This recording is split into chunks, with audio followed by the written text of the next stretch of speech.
will regulated militia be necessary to the security of a free state, the right of the people to keep and bear arms shall not be infringed. Welcome to another edition of Bearing Arms, Cam and Company. My name is Cam Edwards. I'm glad you're with me on the program today. We've got some new and exciting news to report out of Washington, D.C., where, the vast majority of Republican senators are now objecting to the Biden administration's proposed rules on pistol stabilizing braces. That's right. You remember these rules which take effect May 31st of this year.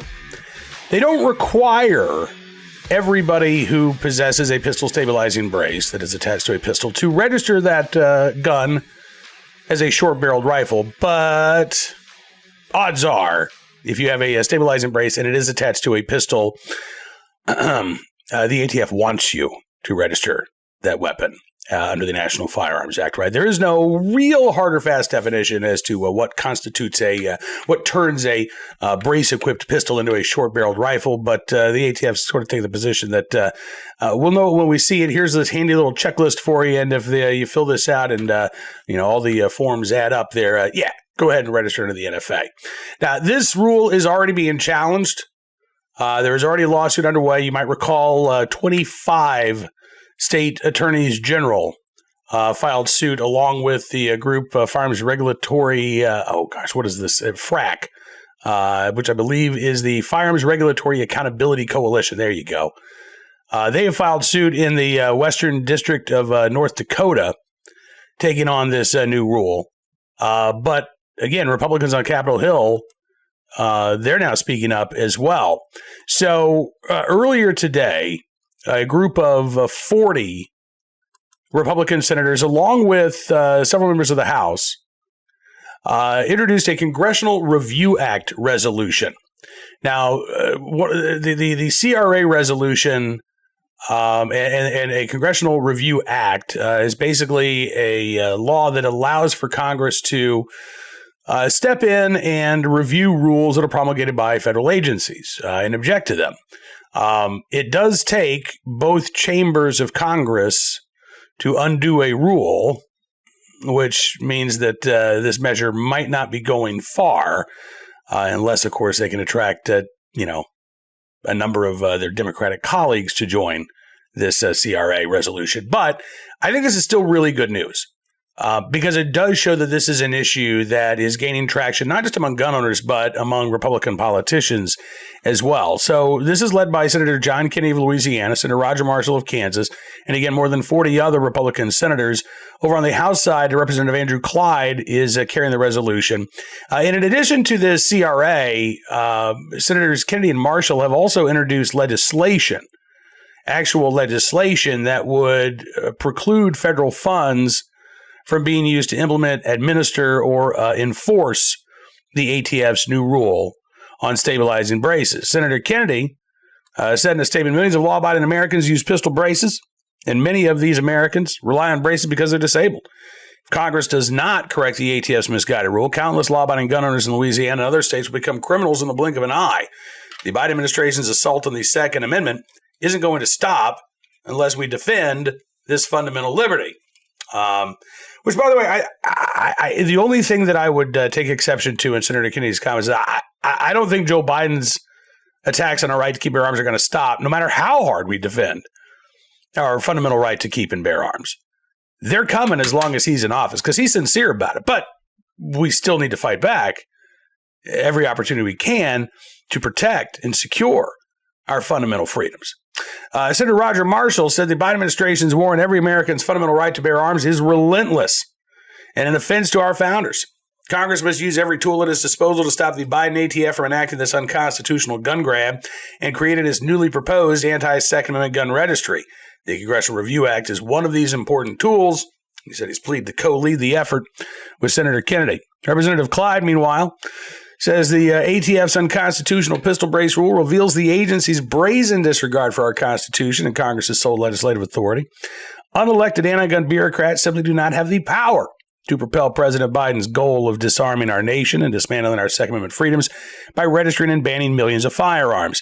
In the face of the Biden administration's latest gun-grabbing measure, it's time for Congress to utilize the Congressional Review Act to fight for law-abiding gun owners. As a stalwart supporter of the Second Amendment and a federal firearms licensee by trade, Clyde said that he's proud to lead the effort to terminate the ATF's latest tyrannical tactic, with Congressman Richard Hudson and Senator John Kennedy concluding that, quote, we remain unwavering in the defense of Americans' constitutional right to keep and bear arms. Again, I think this is great to see, even if the odds of a CRA getting to Joe Biden's desk are pretty slim. I think this will get out of the House. And I hope that Senator Chuck Schumer will allow for the measure to at least be debated on the Senate floor, but that may not happen.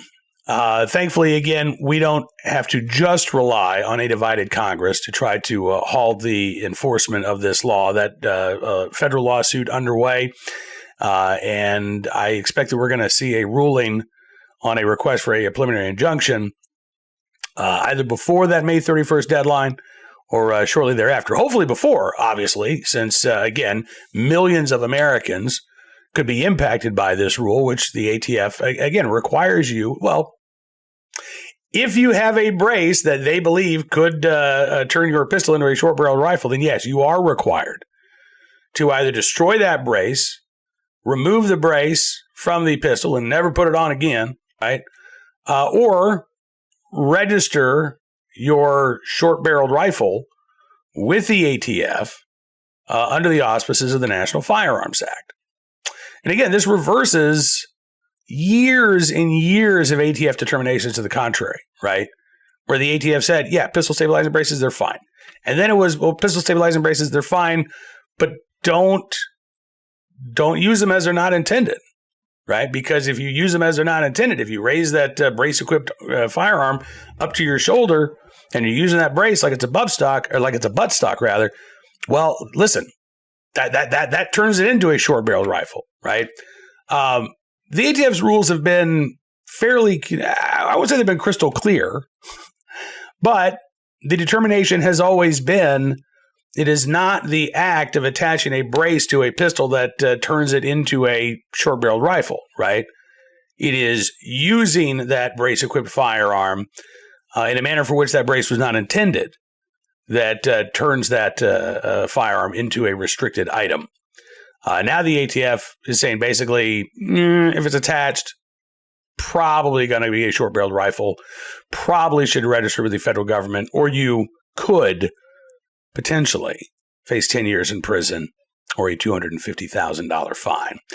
We will be following the debate. Hopefully, again, there is a debate on the Senate side. I'm sure there's going to be one on the House side, but we'll be following the debate on Capitol Hill, as well as the latest on the lawsuit seeking to halt the enforcement of Biden's pistol brace rules. We also have, of course, lawsuits taking on the frame and receiver rule. We have lawsuits taking on the bump stock ban administratively imposed by the ATF. In fact, Fifth Circuit has declared that to be null and void. We've actually got a split in the circuits emerging on the issue of the ATF's authority to ban bump stocks by declaring them to be machine guns.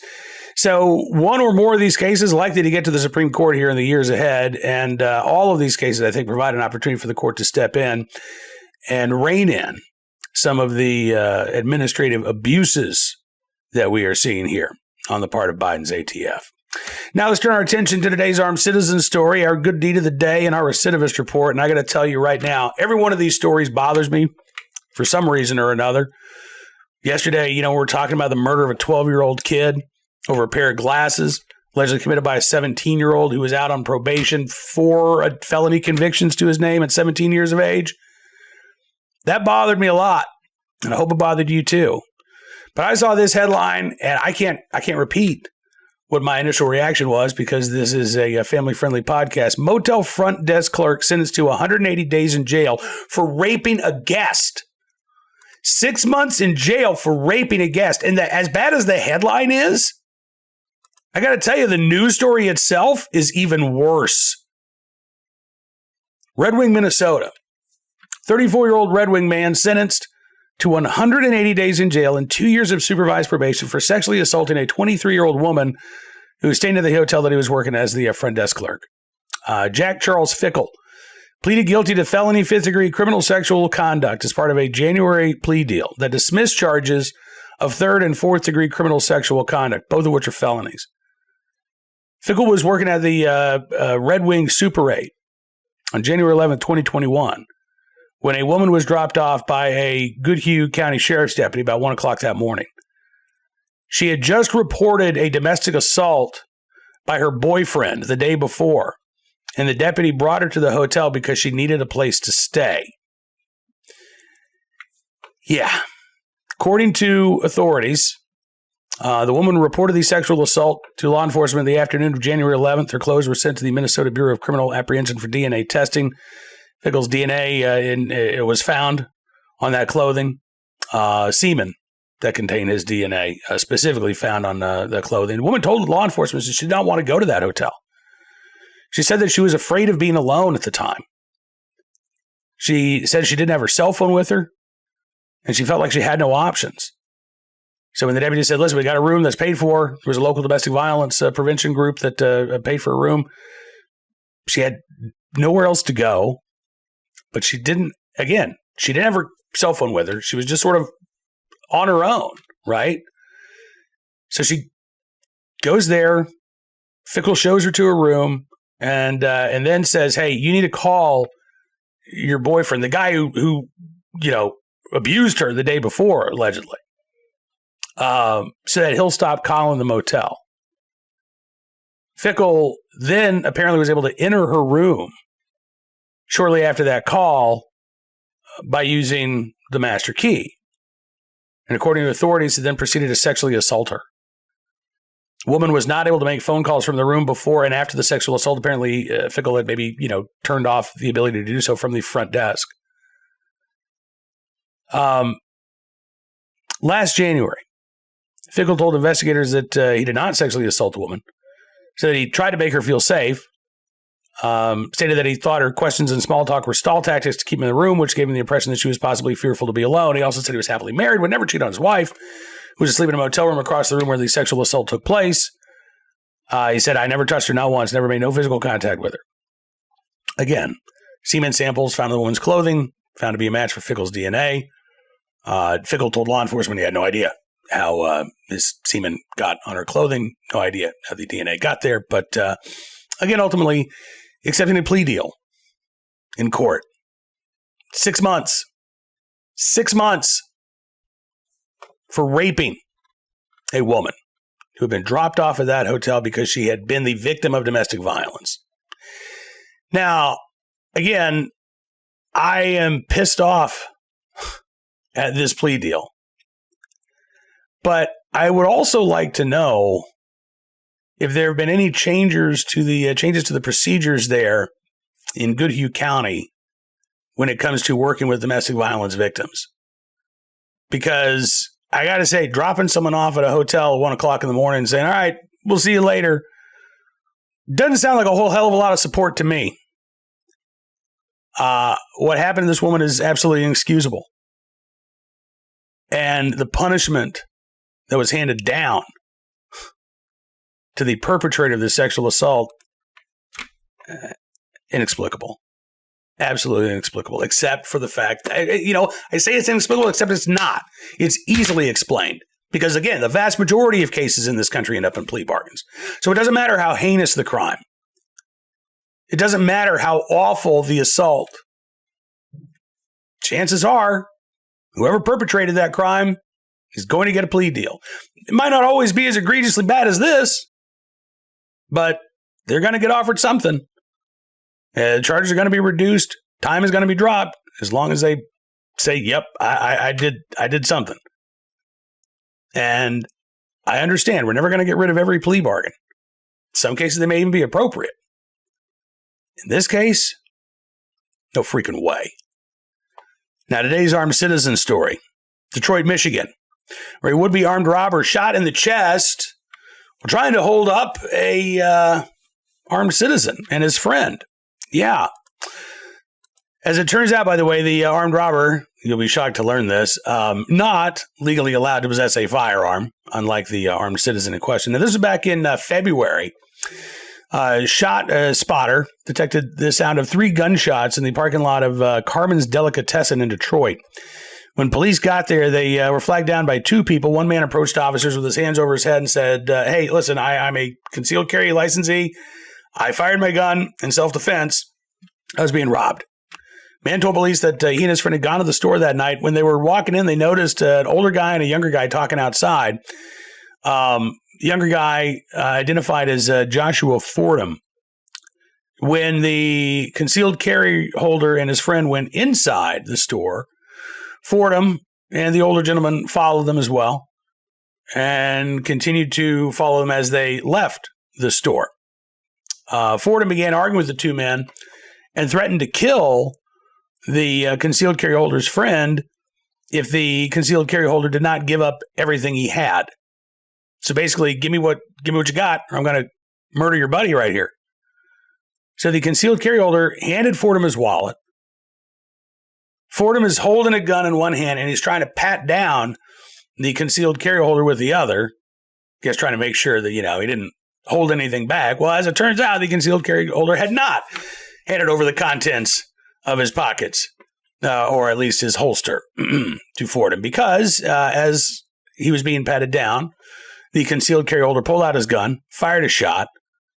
Detroit police said they found Fordham lying on the ground west of the store with a gunshot wound in his chest. A loaded black handgun that appeared to have suffered a malfunction was on the ground nearby. An officer also found the concealed carry holder's wallet among Fordham's belongings. Police looked at the surveillance footage. It backed up the concealed carry holder's version of events. Concealed carry holder not facing any charges, which is the right decision here, but Mr. Fordham is. And as Click on Detroit notes, Fordham's criminal history, it's there. I'm not going to say it's the longest I've ever seen, but it's there. March of 2014, pleaded guilty, not convicted again, pleaded guilty to armed robbery and a felony firearm violation in Wayne County. Sentenced to 5 to 15 years in prison on the armed robbery charge, 2 years mandatory minimum for the felony firearm violation.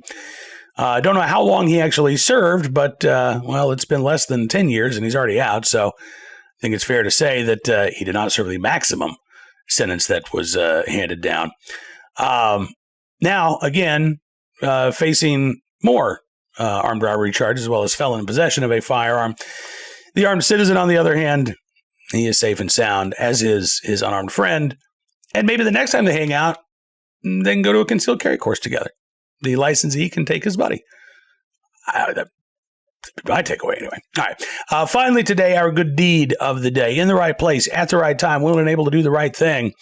Officers in Miami-Dade, Florida, who saved a child from a submerged car. I find this odd because I live in Virginia where we don't have these canals running around everywhere, right? And this is not the first time I've seen a story of somebody driving off the road into one of these canals. It happened in Miami-Dade County just the other day. Orlando Barone says it was his 3-year-old's birthday party. They had just left his son's daycare when he lost control of his car, and they plunged into one of these canals. Barone said he could not get his son out of the car seat. Thankfully, there were some good Samaritans nearby who saw what happened, and they called police. The vehicle is actually sinking deeper into the water as the officers arrived. At that point, Barone's 3-year-old child had been underwater for several minutes. Officer Emmanuel Walton III jumped in, literally. He said, I couldn't see through the water. I was basically using touch. He said, eventually I felt the baby seat, the car seat, and the child was able to pop up to the top of the car. They were able to pull the 3-year-old out of the vehicle, but at that point he was unresponsive. That's when Officer Junior Clerval began performing CPR. He said, when the baby started crying, I started crying too. He said, because it was the best cry I ever heard in my life. I cannot imagine. And again, the presence of mind of those officers in those frantic moments, trying to get a heartbeat, trying to get that baby to start breathing again. And his dad's looking on, they're, onlookers. Again, amazing work by these first responders. The child was taken to the hospital, is now doing well. And Orlando Barone says he owes his and his son's life to the officers who responded. So in the right place, at the right time, willing and able to do the right thing to help save a 3-year-old child. We thank those Miami-Dade police officers for their very, very good deed. And listen, I want to thank you for being a part of the program as always. I really do appreciate you being here. I hope that you will check out buryingarms.com throughout the day and throughout the weekend as well. We're going to keep you covered on all of the latest Second Amendment news and information, including permitless carry in Florida, Second Amendment sanctuary legislation in Kentucky. We're still waiting, by the way, on Judge Roger Benitez to hand down 4 opinions taking on California gun control laws. That could come at any time as well. So we've got you covered about everything that's happening when it comes to your right to keep and bear arms at buryingarms.com. And again, I hope you'll check it out. Also, if you become a VIP subscriber, all you have to do, go to buryingarms.com/subscribe. See, look how easy that is. When you use the promo code GUNRIGHTS, you'll get a significant savings on your VIP membership as well. And as our way of saying thanks for showing your support, we're going to give you exclusive commentary and news stories you won't find anywhere else. Because your support, well, it does matter. And it really does make a difference. So thank you again. All right. We'll see you here soon. Until then, be well, be safe, and be free.